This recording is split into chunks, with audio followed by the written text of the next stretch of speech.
Do you know where the rockets came from? I do. Then tell me. It's not your time yet. When will it be my time? You'll know. And from that time on, you won't be called Superboy anymore. Rocketed from a distant planet to a bold new destiny on Earth. Found by a Kansas family and raised as Clark Kent, he learned he possessed the strength of steel, the speed of light, and the desire to help all mankind. He is Superboy.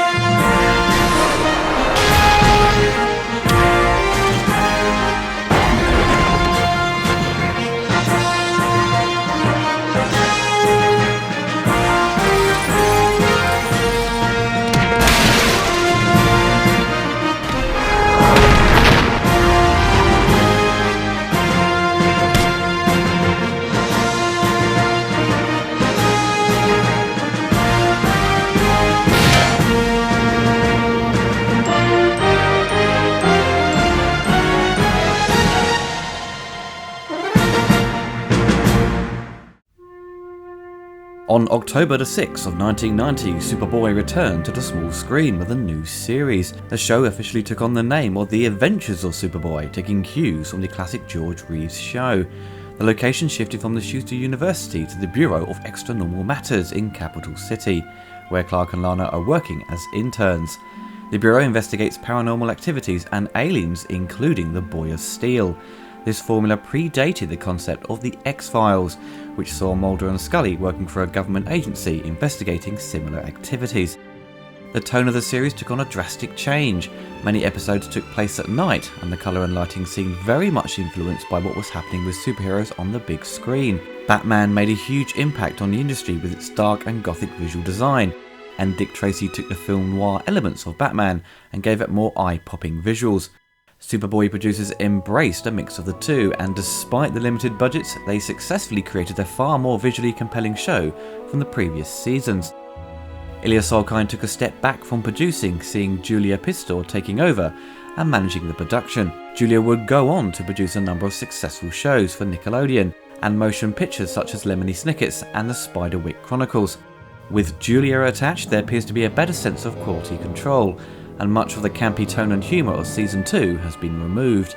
Gerard Christopher returns as Superboy and dials back the clumsy Clark Kent persona from Season 2, portraying him as a more confident character, very much like Chris Reeve did in Superman 3.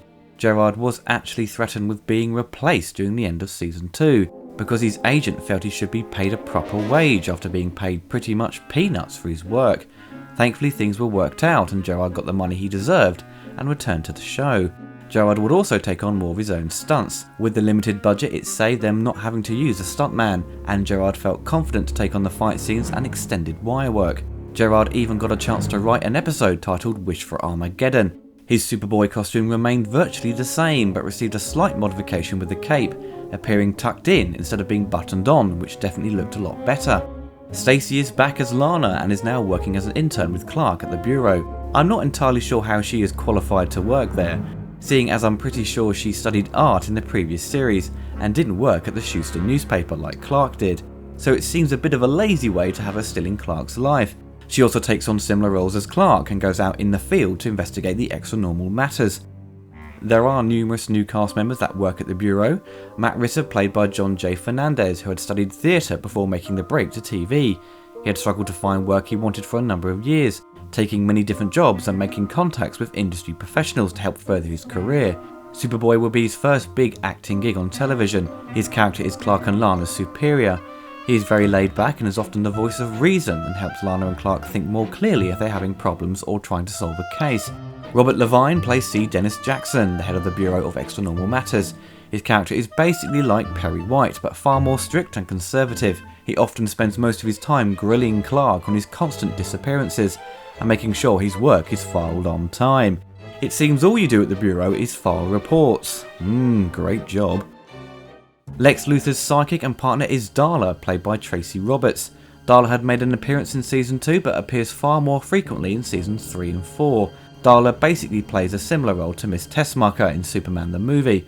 I don't think she is as bright as her and spends most of her time chain-smoking throughout the show. Season 3 features many less cameos from well-known actors, and has less focus on villains from the comics. Andy McAllister was dropped from the series as they took a different direction and took a more serious approach, though Elan Mitchell-Smith would make a final guest appearance in the episode's special effects, which features Andy working as an intern at a movie studio. Episode 10 Mindscape features wrestler Lex Luger, who has probably the worst mullet I've ever seen, and is about ready to explode from the Superboy costume because he's way too buff. At the end of the season, the two-part episode The Road to Hell features former TV Tarzan Ron Ely, guest starring as an adult retired Man of Steel from an alternate reality. As before, there are 26 episodes in the series, and the majority of them are very good, but there are a few duffers in my opinion, like the Leia, Naylor, the Sons of Icarus, and Jackson and Hyde, but here are the ones I highly recommend you watch. Episode 1 and 2, The Bride of Bizarro.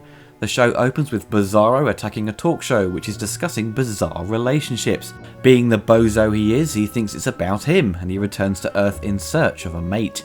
Lex Luthor sees Bizarro on TV and decides to make him a girlfriend by using the duplicating machine. But if Bizarro wants to have a partner, he must steal some kryptonite so Lex can kill Superboy. Lex at first makes a duplicate of Darla, but she doesn't love Bizarro. Realising his error, Lex kidnaps Lana and copies her.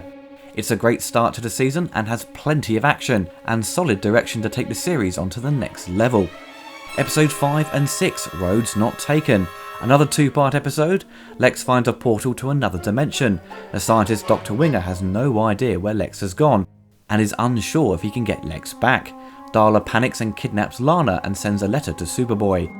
She's holding Lana to blackmail him, so he'll bring Luthor back through the portal that took him to an alternative world. This alternative world is dark and chaos is erupted throughout the city as a result of Luthor being murdered by Superboy, who does look a bit like the Superboy in The Death and Return of Superman, and also he seems to enjoy wearing shades at night. I'm surprised he can see anything. As Superboy tries to return Luthor, he and the alternative Dr. Winger attack him with kryptonite. Superboy jumps through the portal to escape and ends up in another world, where he is known as the Sovereign, a dictator that rules using fear tactics and kills anyone who fails him. Lana and Luthor, lovers in this world, are leading a revolution to overthrow the Sovereign. The Red Sun comic series by Mark Miller seems to have very similar themes to this episode. Mark's story sees Superman growing up in Russia instead of the USA. Definitely one of the best episodes of the season, and has a funny moment where Lex and Superboy are travelling through the portal and Lex's wig flies off as he screams for his life. Episode 8, Carnival. A carnival appears out of thin air and its owner steals the spirits of some of the carnival goers and tests Superboy to break his moral spirit. It's a nice fun episode that features a main character that looks like Conan O'Brien and a Hall of Mirrors sequence just like Enter the Dragon. Episode 9, Test of Time. One of my favourite episodes. Two beings from another world have come to Earth and alter time, accelerating Superboy's presence so everything around him is moving so slowly it's virtually standing still. They test him, gauging his reactions and using the results to determine if the entire human race can be conquered. It's a really entertaining episode as you see Clark try and investigate the reasons as to why he's moving so fast, and nice shots of people standing still trying not to move. You can see some people wobble slightly but still effectively done. Episode 10, Mindscape. A construction worker brings an unusual glowing rock to the Bureau, and when Superboy appears to investigate, an alien creature leaps from the rock and attaches itself to the Boy of Steel. The green goo makes Superboy experience a series of nightmares, one in which his secret identity is revealed, one in which they discover he is a robot which features a cameo of wrestler Lex Luger, and one in which Clark and Superboy fight for Lana's love. Meanwhile, the creature feeds off the adrenaline the dreams are causing Superboy to generate, and if the Bureau staff can't remove the creature, Superboy will die. There's a great shot in this episode where Superboy is a robot lying on the floor with no legs. Reminds me of the scene from Aliens and Bishop. Episode 11, Superboy Lost. When Superboy tries to intercept a meteor that is approaching Earth, he is injured, resulting in amnesia. In the forest, a mother and son find him and nurse him back to health, while he discovers who he truly is. Episode 12, Special Effects. When a monster-like creature kills a movie producer, Clark and Lana are sent to investigate. They find out a makeup artist discovered a gateway to the movie world and is releasing monsters from the big screen to kill his victims.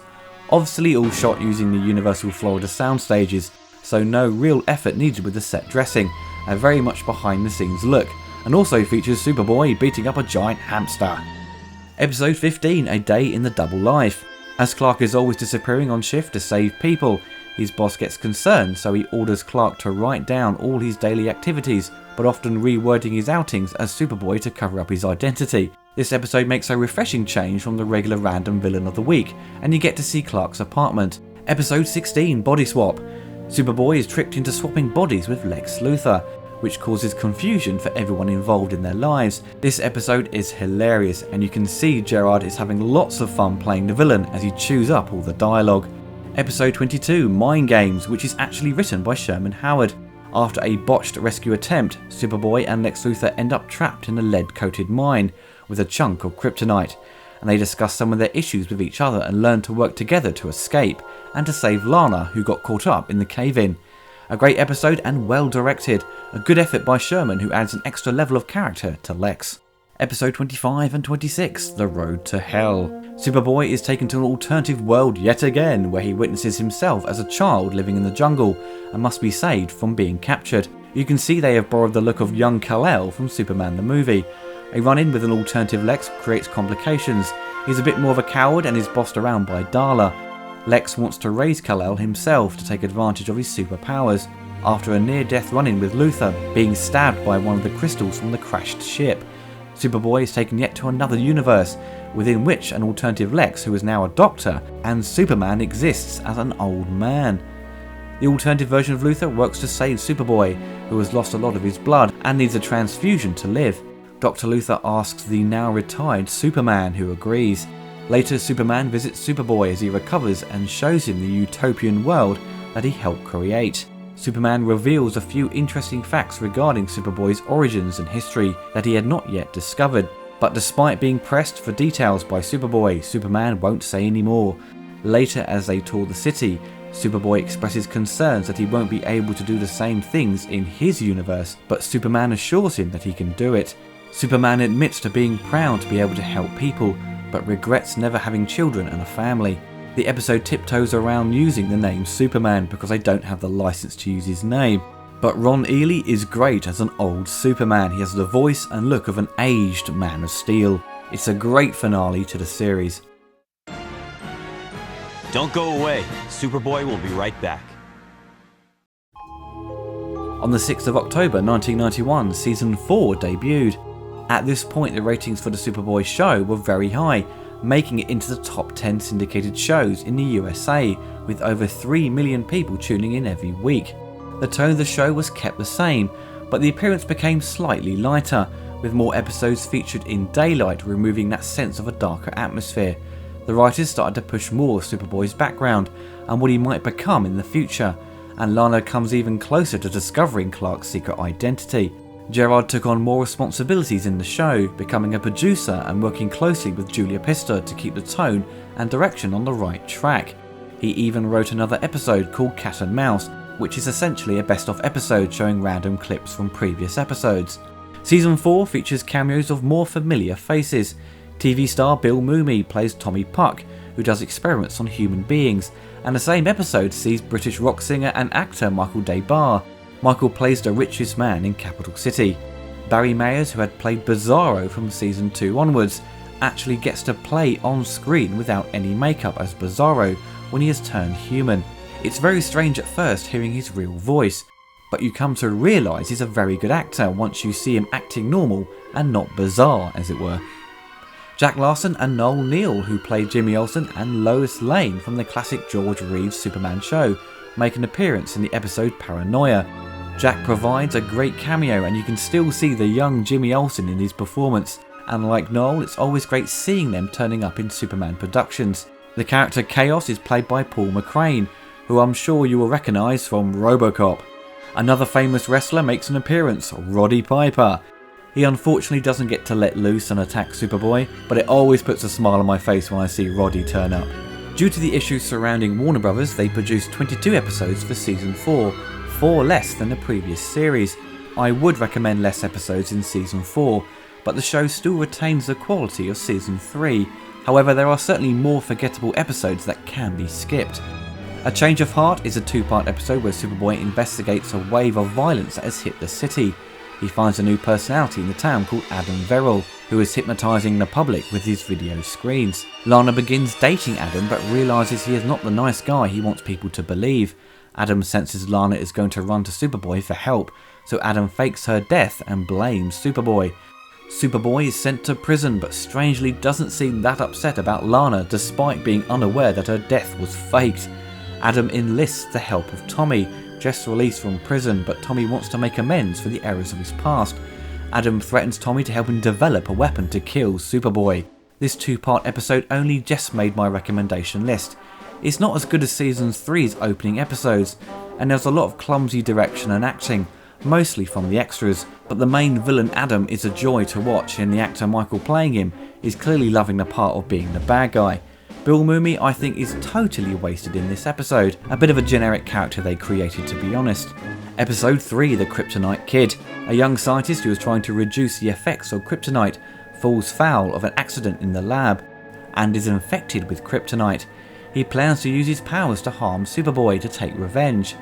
It's funny to see the guy being so bitter towards Superboy because the experiment backfiring in the lab was his own fault. But for Superboy to defeat the Kryptonite Kid, he enlists a lookalike to help him. This is another fun episode because you get to see Gerard act like a total douchebag as he plays the double of Superboy. Step right up. Get a kiss from the Boy of Steel, only $5. All proceeds go to charity. And no guys, I don't do that. Episode 6, Paranoia. UFOs land outside Capital City and the Bureau for Extranormal Matters attempts to investigate. Before they can make a move, Jackson's superiors arrive from Washington claiming that a member of staff is withholding information that could affect national security. When the National Bureau chief is murdered, paranoia grips the staff. This episode features Jack Larson and Noel Neill.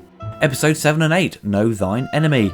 Lex Luthor has plans to bring about the end of the world by detonating a network of dirty bombs that will wipe out the population with a cloud of radiation.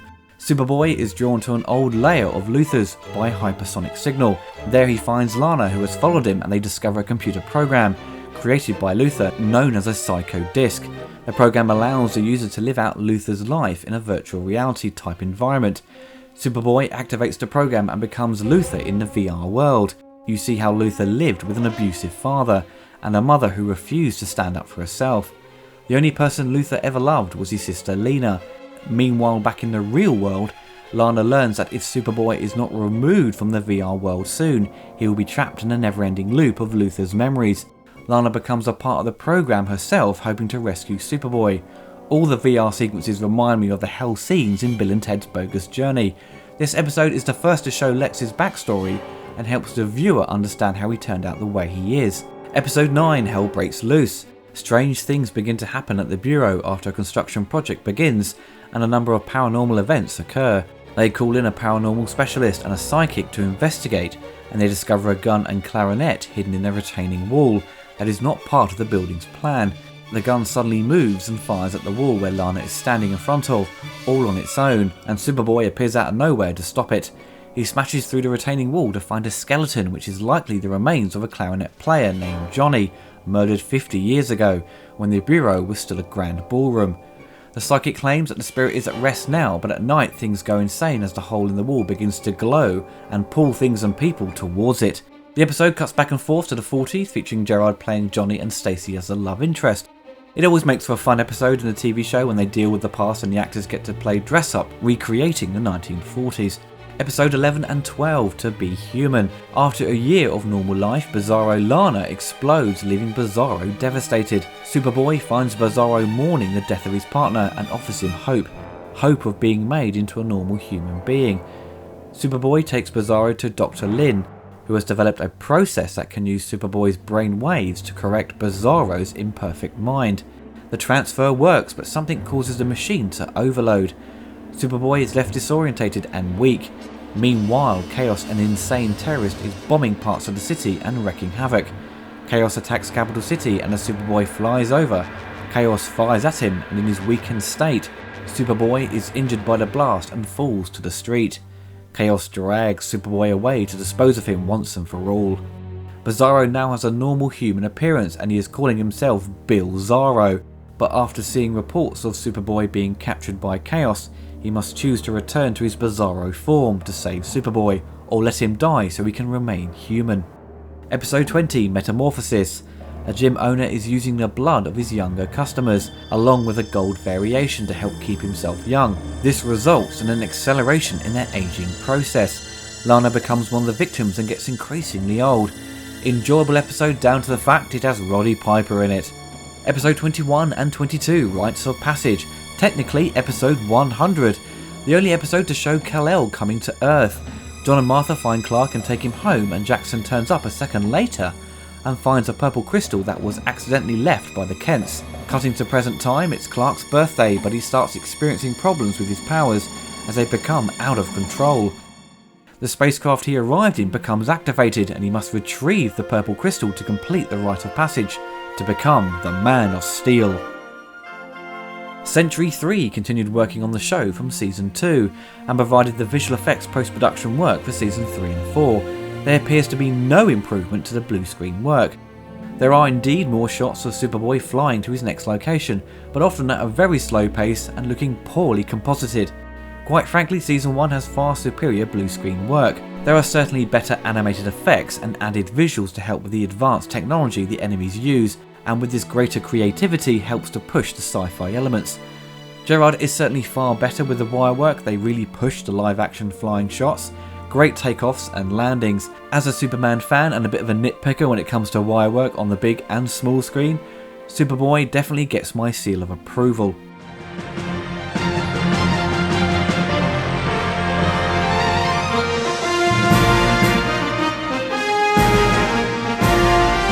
Kevin Kiner returns with a brand new theme for Superboy Season 3, and it definitely is the best he produced for the show. I do miss the electric guitar mix from the first season, but this theme feels more confident and catchy, and is best suited for a superhero show.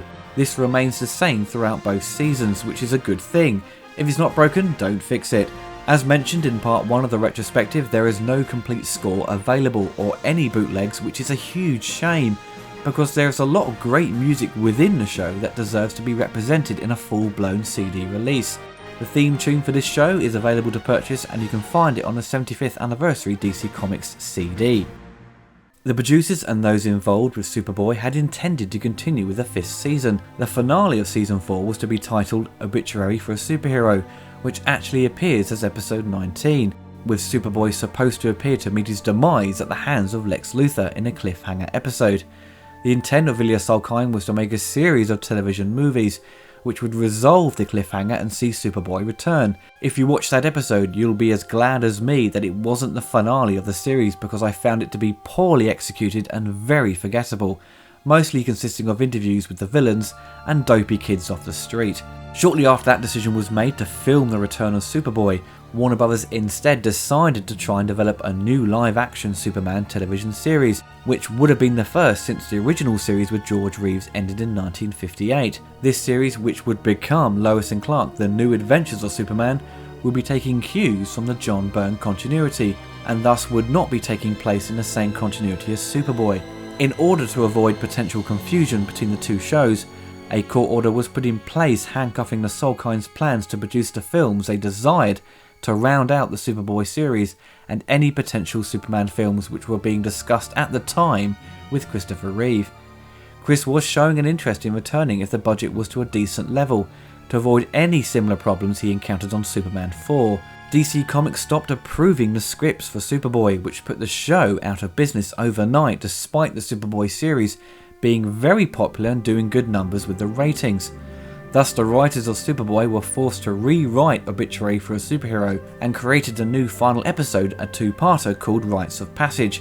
After the final episode was broadcast in May of 1992, Warner Brothers took back the remainder of the properties that were leased to the Salkinds, and Lois and Clark debuted on September the 12th, 1993. The Salkinds, however, decided to challenge Warner Brothers in court over the rights to their Superboy series, and after a long drawn-out battle, the disputes ended with a settlement. Gerard Christopher did read for the role of Superman in Lois and Clark, but he didn't want the casting team to know his background. He wanted to go in clean and not have his Superboy credits influence their decision. He tested and they loved his reading, but the casting team checked Gerard's previous work and noticed Superboy on his resume. Apparently one of the team lost their temper and threw Gerard's photo in anger, saying "You've done this already," and politely told him to leave, and that was the end of it. Now if Gerard had got the part, would it have made a better show or made it confusing for the followers of Superboy? It would have been neat to see him become Superman eventually, because Gerard was already into his 30s and they couldn't have continued with the show still using the name Superboy. That transition would have been ideal, but because Lois and Clark went with a different backstory to Superman, it would have made no sense for people already familiar with Gerard. So it is ideal to go in fresh with a new face and clean slate. When Lois and Clark debuted in the UK, I was so disappointed with the show at first. It was a different approach to Superman, and in my eyes Dean Cain didn't come close to the efforts Chris Reeve made when it comes to the performance and being the Man of Steel on screen. At that point in time, it wasn't what I was expecting, and I felt so gutted after waiting for something new to watch with Superman in it. But over time I began to warm to the show, but it took me a long time to fully appreciate the series, and I was less bitter towards this new direction they were taking with Superman. I will discuss Lois and Clark in more detail in the future, but if I had to compare Superboy to Lois and Clark, I think Superboy certainly lacks the production values and writing of Lois and Clark. I think there was more money thrown at it to produce a better product, and it had a longer running time, but Superboy felt more focused on Kal-El himself. His costume was far better and his adventures were less focused on the drama and relationship side of things, but it depends on what you want from the character and the show itself. If you want more drama from the characters, then Lois and Clark may be more of interest to you. I was surprised to notice that Lois and Clark had pinched a few story outlines from Superboy. One that stands out is called Superboy Lost. He loses his memory after taking out an asteroid. Lois and Clark did a similar thing in episode 13 of the show. Clark forgets who he is and needs help restoring his memory and powers. It's interesting when you look back at Lois and Clark, it kind of got worse as the series progressed, whereas Superboy improved with each new season. When you first view season 3 onwards, you instantly realise what a drastic change the show has taken, and for the better. It's visually more polished and the quality of the writing is to a higher standard and makes better use of the short 20-minute runtime. You can start from season 3 and not worry about having to have seen the first 2 seasons. As I discussed before, there is no ongoing story arc that's going to make you feel lost if you watch an episode. You will come across villains who were introduced in previous series such as Metallo and Bizarro, but it's easy to pick up and follow the villains' motives and understand why they are after Superboy. There are a few episodes that are montage episodes which consist mostly of flashbacks, but I'm always against those type of episodes. It seems like a very cheap way to make another show to fill in the weekly schedule. Season 4 has 2 flashback episodes, which I did skip through most of. Season 3 and 4 were basically masquerading as a Superman show, with just a few changes to the names and certain locations. It just happened to have the Superboy title attached. The Bureau is basically the Daily Planet, and Clark's boss is Perry White, etc. I think the fans in their minds just looked at it as a Superman series and ignored the premise that it was Superboy, because he was no longer in university, so he felt more grown up. Gerard generally appears to have more fun playing Clark than Superboy, because he gets to push the comedy, or when Superboy becomes evil or swaps minds with Luthor, for example, Gerard seems to have a ball playing the part. He has expressed in interviews it can be a bit boring playing the good guy all the time, and getting the chance to be the bad guy is when he shows off his best work on the show. Season 3 is definitely the best out of all the series. There are far more episodes to enjoy and less that are forgettable or just to be avoided. Season 4 is kind of a mixed bag. There are episodes which I certainly recommend, but there appears to be a tighter control on the budget, and the sudden changes to finish the show make it feel uneven. Since Season 1, director David Grossman and David Nutter took on a huge workload handling the episodes for their weekly broadcast, working at a fast pace, and for the most part the best episodes are the ones they directed. Both directors have gone on to have successful directing careers. David Grossman has handled shows like Buffy the Vampire Slayer, Desperate Housewives, and even an episode of Lois and Clark. David Nutter moved on to The X-Files, Smallville, the new Flash series, and Game of Thrones. Both really learnt the tricks of the trade on Superboy, which helped them further their careers. The use of lighting for the show was of a higher calibre. It looked more like a professional show, rather than a cheaply put together series that you often see pushed out on the Sci-Fi Channel, for example, and even previous episodes of Superboy, which looked hastily put together. The series at this point found its style and grounding. It had more experienced people involved in its production, and the existing crew had learned what to do and how to handle the show and appease its growing fan base. It's great Warner Brothers finally released the remaining series. At first they weren't encouraged to release them around the same time season 1 debuted on DVD due to poor sales of that season, which was frustrating at the time for the fans because they knew the show got better as it progressed. Thankfully, after a lot of petitioning and begging from the hardcore fans, the shows are now available, so we do have to thank the fans for that. However, the efforts on Warner's behalf in terms of the picture and sound quality of the DVDs are very bog standard and little money has been spent. If you lived outside the United States, most people were just never aware the series existed. Many were aware of the old shows of Superman, Marvel's efforts with the Hulk and even Spider-Man, but Superboy just seemed like a blip in Superman's history despite having 100 episodes produced. It's all down to its poor syndication. It could have achieved much more over time with a larger audience. It certainly was popular in the States, hence 4 seasons, but what could have come next if Lois and Clark was never made? Would Gerald have jumped into his own Superman show? Or heck, even Christopher Reeve could have come back as Superman if the Soulkinds and Warner Brothers were on better terms at the time. If you weren't too keen on the early seasons of Superboy, then I think season 3 and 4 will definitely grab your attention and you will find them more satisfying. If you are unsure about spending the money, just watch an episode or 2 off iTunes and see if it tickles your fancy. It's a fun, harmless show with some great moments of comedy and action. Superboy smashes through plenty of walls and doors doing what you expect Superman to do. And of course it has some excellent wire work. It's a great contribution to the mythology of Superman and his adventures on the small screen.